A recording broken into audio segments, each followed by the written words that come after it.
Hi everyone, कैसे हो आप सभी। Welcome back to my channel. तो आज हम बात करते हैं सेमेंटिक्स एलिमेंट इन HTML। तो सेमेंटिक्स एलिमेंट होता क्या है बेसिकली? तो सेमेंटिक एलिमेंट क्या होता है ना कि जो टैग होता है उसका अपना आप में कोई मतलब होता है। लाइक मैं जैसे बता देता हूँ, जैसे आप यहाँ बहुत सारे एलिमेंट्स देख रहे होगे, सेमेंटिक एलिमेंट्स है सारे। तो जैसे आप यहाँ पढ़ पा रहे होगे आर्टिकल, तो आर्टिकल जो टैग है वो अपने आप में बता रहा है कि मैं यहाँ पे आर्टिकल यूज़ करने वाला हूँ। जैसे फुटर है तो वो बता रहा है मैं इस वेब पेज में पर्टिकुलर फुटर के लिए यूज़ होने वाला हूँ। तो इन टैग्स को पढ़ के हमें समझ आता है, तो समझ आ जाता है कि ये किस कॉन्टेक्स्ट में लिखा गया है। जैसे मैं बात करूँ नैव पे, हेडर के लिए बेसिकली नेविगेशन बार के लिए, और सेक्शन एक पर्टिकुलर सेक्शन बनाने के लिए, ठीक है। तो इस तरीके से सेमेंटिक्स टैग का यूज़ करते हैं। तो मैं थोड़ा सा यहाँ डेफिनेशन पढ़ के बता देता हूँ। Using semantic HTML tags enhance website accessibility, improve search engine optimization। Basically SEO में ज़्यादा काम आता है and provide clear structure and meaning to content. मतलब वही है। एक तो एसईओ में काम आता है। एसईओ में क्यों काम आता है? जब एसईओ चल रहा होता है तो जो सर्च इंजन्स होते हैं बेसिकली वो क्या करते हैं, एक किसी भी वेब पेज में कॉन्टेक्स्ट मतलब एक पर्टिकुलर चीज़ को ढूंढते हैं। जैसे अब कोई भी पेज दे दिया तो वो उनको तब पता चलेगा जब कुछ टाइटल टैग के अंदर लिखा होगा कि अच्छा ये इस पेज का टाइटल है। तो इस तरीके से सर्च इंजन काम करता है। तो अगर हम उसको बता देंगे कि इस वेब पेज का हेडर ये है, फुटर ये है, ठीक है, नेविगेशन बार ये मतलब ना, सॉरी, क्या बोलते हैं उसको, साइड बार ये, मेन कंटेंट ये है, तो सारी चीज़ अगर हम सेमेंटिक टैग के थ्रू बता देंगे तो कहीं ना कहीं एसईओ और ज़्यादा अच्छी हो जाएगी और क्लियर स्ट्रक्चर मिलता है, ठीक है। कोई भी कोडर अगर आएगा तो उसको बेसिकली सिंपल पता चल जाएगा कि अच्छा इस यहाँ फुटर स्टार्ट हो रहा है या यहाँ पे नेविगेशन बार स्टार्ट हो रहा है। तो उसको क्लियरली पता चल जाएगा। तो एक क्लियर और मतलब अच्छे तरीके से स्ट्रक्चर होता है ऑफ कोड का। तो इस तरीके से हम सेमेंटिक टैग्स का यूज़ करते हैं। तो जैसे मैं एक आपको छोटा सा कुछ बना लेते हैं, हेडर बना के देख लेते हैं, ठीक है।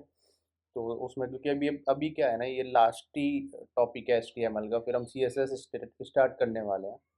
तो अभी इसमें थोड़ी सी CSS भी लिखेंगे इस पर्टिकुलर हेडर के लिए। एकदम सिंपल सा हेडर बनाएंगे, ज़्यादा कुछ नहीं करेंगे, ठीक है। तो एक मैं नैब ले लेता हूँ। नैब बार के अंदर मैं क्या ले लेता हूँ, UL के अंदर LI के तीन ऑप्शन ले लेता हूँ।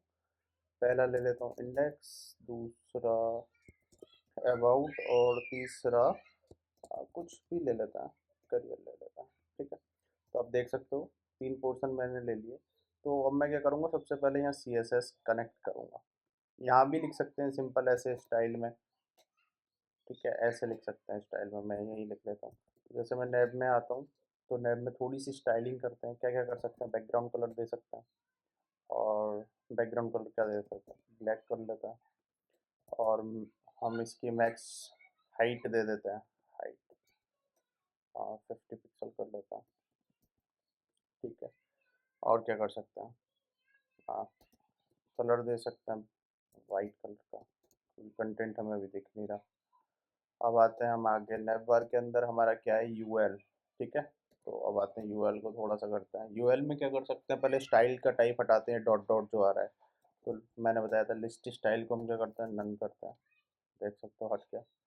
उसके बाद में हम डिस्प्ले फ्लैक्स करते हैं इनको एक लाइन में लाने के लिए, इस तरीके से आ गया। उसके बाद मैं मार्जिन और जीरो कर देता हूँ, मैं पैडिंग मार्जिन। ये आप स्टार्टिंग में बॉडी में भी कर सकते हो पूरे पेज के लिए, तो मैंने यह कर दिया। उसके बाद मैं आता हूँ नैब के LI में, और बेसिकली मैं क्या कर सकता हूँ, यहाँ पे थोड़ा सा स्पेसिंग वगैरह देता है, तो मैं क्या कर लेता हूँ, पैडिंग कर देता हूँ ओवरऑल 20 पिक्सल का, ठीक है। और जस्टिफाई कंटेंट को स्पेस अराउंड कर देता हूँ, सॉरी, फ्लैक्स इधर किया है तो अराउंड भी इधर ही जाता है, ठीक है। ये हो गया हमारा।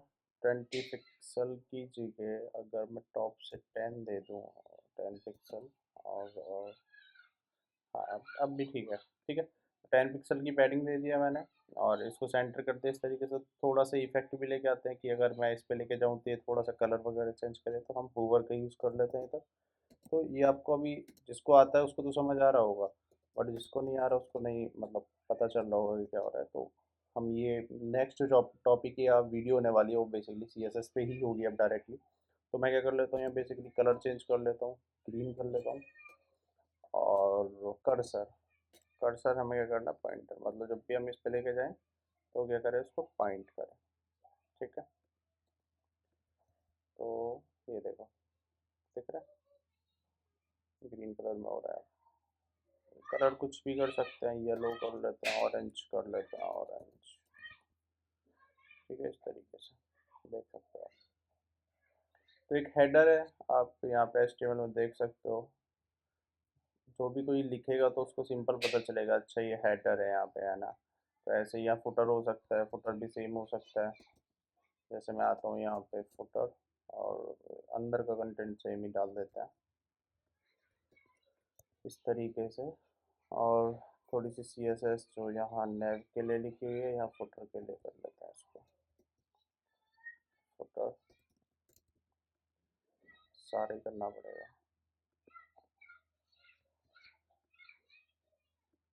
तो मैं क्या करता हूँ, ये नेव हटा देता हूँ यहाँ से, तो पर्टिकुलर तो सबके लिए हो जाएगा इस तरीके से। और मैं यहाँ क्या करता हूँ, दिया टैग का लगा देता हूँ इस तरीके से। तो यहाँ H1 हेडिंग डाल देता हूँ, फुटर, और यहाँ डाल देता हूँ नेविगेशन बार। ठीक है, तो इस तरीके से सिमेंटिक टैग्स का यूज़ करते हैं। पर्टिकुलर देखो, आप यहाँ स्ट्रक्चर दिख रहा होगा आपको कि फुटर के लिए, मतलब फुटर आप यहाँ देख सकते हो कहाँ से स्टार्ट है, कोई भी पढ़ सकता है इजीली। ठीक है, सीधा सर्च भी करके जा सकता है। अगर बहुत सारा कोड है तो कंट्रोल F दबाओ, और आपको जो भी सर्च करना है, लाइक मेरे को फुटर करना है तो यहाँ मैं डायरेक्टली पहुँच जाऊँगा, या मेरे को नेविगेशन करना है तो नेव करूँगा मैं इस तरीके से।